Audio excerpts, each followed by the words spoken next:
Hello and welcome back to No Bullshit. Today we return to talking about crazy ideas coming from those radical groups known as Feminist and SJWs out there in the world. Today's topic is sleep nonetheless. We're talking about getting a good night's sleep and catching up on some Z's, resting over the night, that way you can prepare for your day, that kind of thing. And most people would probably admit this is a non-gendered issue. Both men and women have to sleep. We all can sleep separately or together, however we so choose. So there's not really much you could really put on this as a male versus female thing, but leave it to the leftists and the SJWs to make this a male versus female kind of story. The basic gist of today's story is saying that men cause women to sleep less or something like that. I mean, we'll have to get to the article soon, and it's going to be a doozy. It comes from thestylist.com, and actually, this article we found, it sparked people's interest a few days ago when it came out, and in fact, it caused so much backlash, the website actually deleted the new article. This is pretty funny for a number of reasons. Usually, they double down and stand behind bad ideas like this, but I guess something was so bad in this article that they had to repeal it and take it back and take it down. And it's funny coming from stylist.com because they've actually made stories like this before. I did a little research, Googled a few things, and tried to find this story on their website and see if they had maybe changed the name or something, but unfortunately they did take the new one down. But I do have an archived version that we're going to go over and see why it was so bad and see why this whole sleep issue has become a feminist one, because again, both men and women sleep. I think we both need sleep almost as much. Perhaps you can make some sort of argument that certain people work harder and need more sleep or need more better sleep. I'm not sure if that could become a gender thing either, but we'll see how today goes. This article, as you can see, it's from The Stylist, and it's called, "Is Sleep a Feminist Issue? This is How Men Steal Our Sleep." Wow, pretty bold claim coming from Lucy Mangan for Lucy Mangan. I don't know why her name's on there twice. It also says it's in partnership with this MS company, so I think this is a sort of advertisement slash feminist article gone wrong, and it's going to definitely provide us with some laughs. So let's go ahead and jump right into it. Lucy explains what happens when you enter into long-term hetero bed sharing. Okay, so we are talking about couples. We're talking about people sleeping together, and somehow it's not fair according to them. I don't remember how old I was when I first heard the phrase sleep is a feminist issue, but I know this. It was before I started sharing a bed with men on the regular. Consecutive men, I mean. I never felt I could cope with more than one at a time. All right, so we're already considering polygamy, very open-minded of these people. Before then, I couldn't understand how sleep could ever be a gendered issue, let alone a feminist one. You go to bed, you go to sleep, you wake up in the morning, and you go about your day.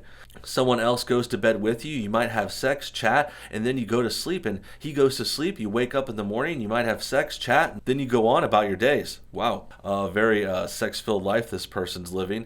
Nothing wrong with a little afternoon delight. No, that's a morning session. Ha, oh, ha, ha, ha, you naive, well-rested single fool. Gather round me, children, in the wooded glen of truth, and listen to my hard-won words of wisdom as I collapse in chronic fatigue on a bed of moss, because this is what happens when you enter into long-term hetero bed sharing. This, in short, is how men steal your sleep. You feel tired, you begin your winding down routine at a time and pace appropriate for the goal of being in bed by X o'clock. You notice a variety of supposedly shared tasks that have gone undone and do them on the way, so you don't have to get up early to do them in the morning. You get to bed at X plus o'clock. Okay, we're already starting to see them try to justify this ridiculous assertion. And again, you could tell this is a theory and a premise that feminists have dealt with before. As I mentioned, Stylist has some previous articles about this. This is something that's come up over the years, apparently. I haven't heard much about this sleep angle, but I'm not surprised since we've seen so much dumb feminist stuff here over the years. It's almost unbelievable. It's almost passé at this point. This is kind of an old school video if you think about it. We're going back to old 2016 anti-SJW stuff, but it's refreshing to get a new taste of this because I guess, if they're going to keep coming up with BS like this, we got to keep batting it down. You lie down and start processing the day's emotional load, rerun conversations, work through anxieties, massage your guilt glands, plan the next day's practical admin, and eventually fall asleep. It is now X++ o'clock. At X plus plus plus o'clock, your partner bursts through the door, shucks off his clothes, and bounds into bed. He thinks he is being profoundly thoughtful because he hasn't broken or set fire to anything on his way up. He thinks he is silently creeping into the nest like a tiny field mouse without disturbing a single ear of corn. He is wrong. If he realizes you are now awake, he will start a conversation on whatever subject you are currently finding most stressful. Because midnight really is absolutely the best time for this. And then there's a quote that says, "There isn't a man alive who has learned to rotate under the duvet rather than take it with him when he turns." Okay, already seeing a lot of bias here, a lot of anti-male ideas. Basically, this quote in this section is talking about, for some reason, the guy is coming home from work much later, and that's offending the girl who's already started to go to sleep. Never mind the fact that the guy is working more hours and putting in more effort and taking more time at the end of the day to do his job, which means he's probably earning more or working a harder job. Either way, he's contributing more to the couplehood and to this partnership, but unfortunately, the girl doesn't care because all she's worried about is getting some sleep. That's understandable too. Everyone needs sleep, and possibly, potentially, she could be getting up earlier and work earlier in the day. We don't really know the details here, but I think the point still stands, and I think the idea is that men are bad, and if you come home and mess with the girl's sleep, that's sexist for some reason. And then next we get to this quote talking about how guys don't turn under the duvet, or I think they're basically saying that guys will roll the sheets and blankets with them when they turn in bed instead of rolling underneath it. I don't know if that's true. I don't know how many dudes this writer has been sleeping with and has this experience with, but I know I've rolled under the blanket. I know I don't have an issue with not turning the blanket. I know on top of that, I know that sometimes the girls will pull the blankets too. So this isn't just a one-way thing. I think this is just a selfish one perspective kind of thing. This person can only see from their own perspective, and they also assume all guys are bad and all girls are good. And it's just not true. He falls asleep within 3 seconds because for him the day took care of itself and there's no reason to think tomorrow won't. You will be disturbed half a dozen times more by his snoring or the fact there isn't a man alive who has learned how to rotate under the duvet. We already went over that quote.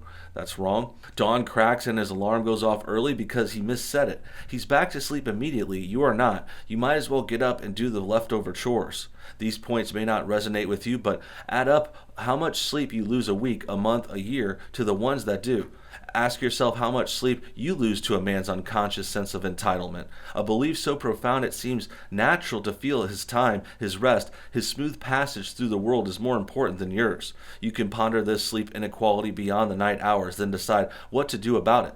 Will the trend for a king-size bed with separate duvets solve the problem, or do we need to delve a little deeper? Who is exactly that needs to wake up? And I believe that wraps up the article. Again, it says it's a partnership with MS Designs Houseware. So I think this is like a partnership gone wrong. That might explain why they deleted the article so quickly, because when you're doing a partnership with a promotion and there's some kind of controversy, they're going to want to take that down right away. They don't want to be part of a controversy. And I can see why this article didn't go over so well. So you can see the very biased nature of this sort of attempt to try to blame men for doing things wrong and having this unconscious sense of entitlement, when really, ironically enough, the girl writer is the one that sounds entitled here. She's the one saying, oh, her sleep is more important. She doesn't want to share anything. She doesn't want to keep up, and she gets very annoyed by the male who's also working. I don't know why her situation it seems like she's obviously putting more importance on herself. Now, that's a natural case. I know everyone has their own self-importance, but when you're in a couple, you're supposed to be a little different. You're supposed to think of each other equally. You're supposed to think, hey, we're in a team, we're in a partnership, let's not turn on each other. But obviously, that's not the case for this person and their partners. Now, we don't know how far into this relationship they are, but it seems like an early relationship. It seems like they're just starting to date, living together temporarily before, possibly taking the next step. But I doubt someone like this, these feminists aren't much keen on a traditional lifestyle. They don't usually get married. They have multiple partners. They even hinted at polygamy at the beginning of this article. So I think we could see why there's not a lot of respect here, because there's no committed partnership. No one's getting married. They're not considering a romantic extended relationship that has more investment. Had they been married, had they cared about each other enough to do that, they might be a little more respectful when going and coming to bed. And then also, the girl writing this, might be more respectful of her husband and saying, hey, he worked a hard day. He did a lot of stuff. Let's let him come in and not totally jump his bones because, oh, he came in a little later. He might have bumped something and been a little louder. That happens. I understand that's frustrating, but this is obviously a biased article, and sleep is not a feminist issue. Men and women deal with all these problems when sleeping, and I think another thing that comes up to mind here is, the girl writer obviously is some kind of soft sleeper, and I actually can be considered that myself. I'm not a heavy sleeper. I hear something, once I wake up, I can't go back to sleep. So I understand that, and that just proves that's not a girl versus guy thing. Just because your boyfriend happens to sleep really easily, I know that happens with other guys too. Like, for example, I know my dad could fall asleep really quick and, sleep through a TV show or some loud noises. I know there's different people that are heavy sleepers and light sleepers, but that isn't necessarily a gendered thing at all. Men or women can have this in either way. Men can fall asleep easily or not fall asleep easily. Like I said myself, I'm a light sleeper. And girls can fall asleep easily too. I've seen both ways go there. I think the presumption with this writer is just that her lifestyle and her considerations, the way she falls asleep versus her boyfriend, those kind of are supposed to be extrapolated to everyone, and that's just not the case. This isn't a gendered issue. This isn't a guy versus girl thing. This is just one person with anecdotal evidence about how her relationship is working and how they're frustrated about missing sleep, and they're kind of projecting that onto everyone else. Now, I wouldn't be making that assumption or making that kind of this rebuttal if it weren't for that implication. The whole article is called, is sleep a gendered issue? And, it's saying, is sleep a feminist issue? And then this is how men steal your sleep. So it's kind of implying and casting that on to everyone else when it shouldn't be. And if the writer just kind of had an anecdotal story about their own experience, that certainly wouldn't be as bad.